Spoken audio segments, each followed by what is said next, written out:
small pane, in fact. And so again, it's a different colour scheme. Walls at the moment are red and gold. Right. This is gold and red. So reverse the colour scheme that you get impressed upon you, and suddenly you've got something that's very light, very vibrant. Just see if I can get these tubes going. I'm losing track. We're now on the 3rd floor, aren't we? Yeah, now on the 3rd floor. Yeah, these are original. Lovely little leaded lights and then etched glass on the main panels. And probably the black writing is, I would think, secondary, but I'm not sure. Right. But when it says private service room, what it's actually referring to, in fact, is the service lift, which is behind yon panel, and then the main passenger lifts are in here. There are 2 passenger lifts in there. Right. Hydraulically driven. The hydraulic power being provided by a wonderful company that's actually only closed for the last 20 years, called the London Hydraulic Company, and provided hydraulic power to all sort of ring around central London. And now, in fact, all their pipework is now being used by Mercury to run their cables through. Are the lifts themselves still in there? The lift boxes are still there, yes. Right. In that one, they're actually down in the basement. They're still there, yes. Again, produced by a firm called Wayburn and Otis. Otis is probably the famous name of the party, that they were the company that produced all the first serious attempts to put lifts in all of the big hotels in San Francisco and New York. And we've got, again, lifts we've got a Wayburn Otis. The only reason I have Wayburn Otis is because when they were electrified, the company became known as Wayburn Otis, and we've got the electric motors still from the turn of the century down in the basement. Sorry, thank you. The lifts date from the original? The lift boxes probably are original. The actual electrical drive units are probably turn of the century thereabouts. Right.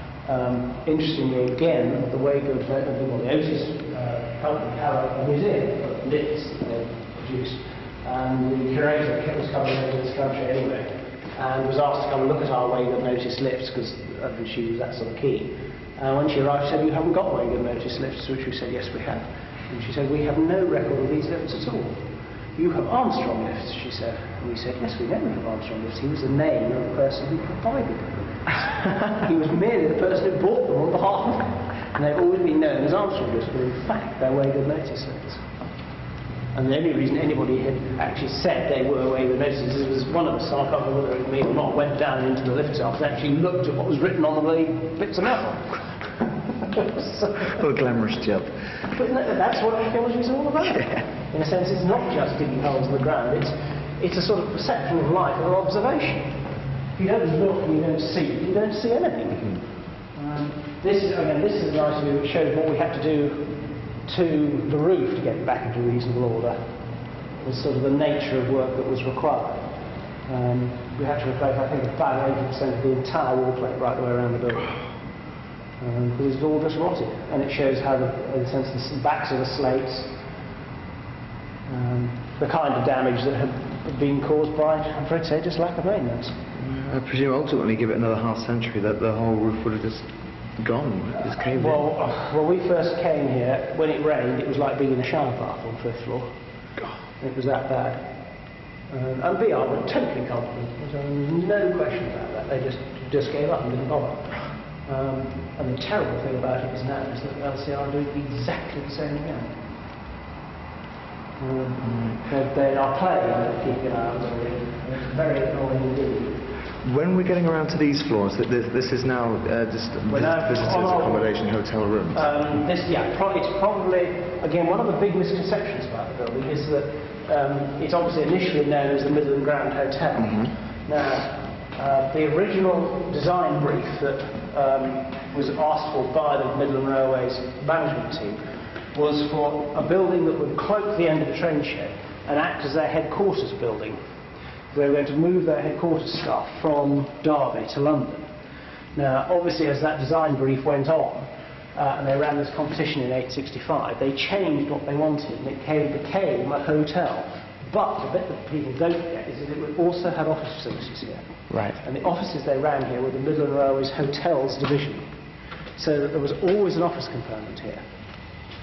This is 5th floor. Well, I think it speaks for itself, 5th floor. It is the most odd floor in the building. Right. In that the 4th floor is dark, dingy and small, and then you suddenly walk up into this sort of palace up here. And this is probably where all the hotel working, living-in servants would have lived. and any travelling servants that would come with the people who were staying in the building. Right. Curious, actually, that the staff at a hotel should be in such relative opulence. Well, this is it. This is the oddity about it. But again, and you get odd little rooms, and you get this little one. Right now, the reason this odd shape is we're actually immediately above the ground stairs ceiling, so you've got this raised effect as you come over the top of the arches of the ground stairs. Right. Would you be willing to tell me anything about the stories connected to the fifth floor? There aren't many, to be honest, in the sense that the ones we've picked up have come from. We had Lucinda Lampton did a programme here, which was part of the One Foot in the Past series. And One Foot in the Past, actually, when they started that series, their launch programme, their launch was here. We held it here for them. Right. And when she arrived at the party, she's got an awful old crony she knows called Dan Cruikshank, who's a wonderful bloke actually, he's a very keen conservationist and architect type person who I've known for years and years and years. And he came and said, oh, hello, I mean, Lucinda Lampton and he used to have once upon a time had a raging affair. And they'd get all right. She came racing over and said, oh, is it lovely to have around this building? I haven't been around this building, I want to get a look at it and everything. And then she told us that she's actually still looking for 2 final programmes in the 5 that she had to do. Right. And she said, oh, she was looking for, I can't remember, she was My Heroes was the topic she was using. And I said, well, does it have to be a person? And she said, well, yes, it does. And I said, no, this building is a hero. It has survived the attentions of BR for the last how long. And she liked that idea, and she did a programme here. And that was the one that was, I think, the 3rd in the series. I can't remember what it was anyway. And at the end of the whole programme, I managed, purely by, I don't know what it was, they just took a liking, or Lucinda was being particularly persuasive, but they actually put out an advert for information and interest. Right. And people wrote back to me, since my name was put forward for it. And as a result of that, we must have had, I think, upwards of about 100 replies at least, of which a large percentage were from people who'd worked in the building. Right. And the interesting thing was they'd worked in the building when it was still a hotel, so it was pre-1935. And so a number of the stories that have come from people who worked in the building in the sort of probably